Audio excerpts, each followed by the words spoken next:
Oke, bertemu lagi dengan Kak Sigit di Bimbel Privat Lake Education Penggilingan Cakung, Jakarta Timur. Nah, hari ini Kak Sigit mau membahas tentang soal bahasa Indonesia tema 4 kelas 6 SD. Oke, langsung aja kita mulai dengan mengucap basmalah. Bismillahirrohmanirrohim. Nomor satu, teks yang membahas tentang proses terjadinya suatu fenomena alam dan sosial disebut sebagai teks. Nah, karena ini membahas atau menjelaskan, maka jawabannya adalah teks eksplanasi. Jadi itu berhubungan dengan teks eksplanasi.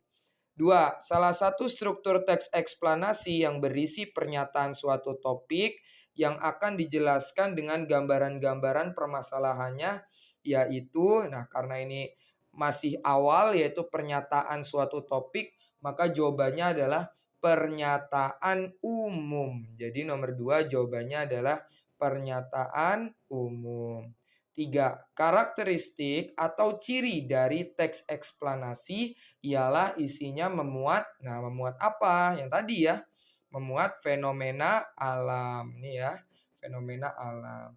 Terus, salah satu kaidah kebahasaan teks eksplanasi adalah menggunakan kalimat pasif. Jadi kalimatnya itu menggunakan kalimat pasif. Jadi eh, subjeknya itu tidak bekerja secara langsung kayak gitu.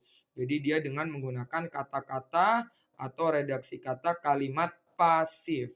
Nomor 5, teks eksplanasi termasuk ke dalam teks apa? Non-fiksi. Nah, non-fiksi itu artinya apa? Non-fiksi itu artinya dia secara nyata berdasarkan fakta-fakta, tidak imajinasi. Nah, itu disebut non-fiksi. 6, kalimat efektif harus sesuai dengan kaidah yang berlaku. Jadi harus sesuai kaidah yang berlaku. Nah, di Indonesia, kaidah penulisan yang berlaku itu misalkan contohnya KBBI, EYD, dan lain-lain. 7, kata yang tidak sesuai EYD disebut, nah EYD itu kepanjangannya apa Kak? Ejaan yang disempurnakan. Maka kata yang tidak sesuai EYD disebut kata tidak baku.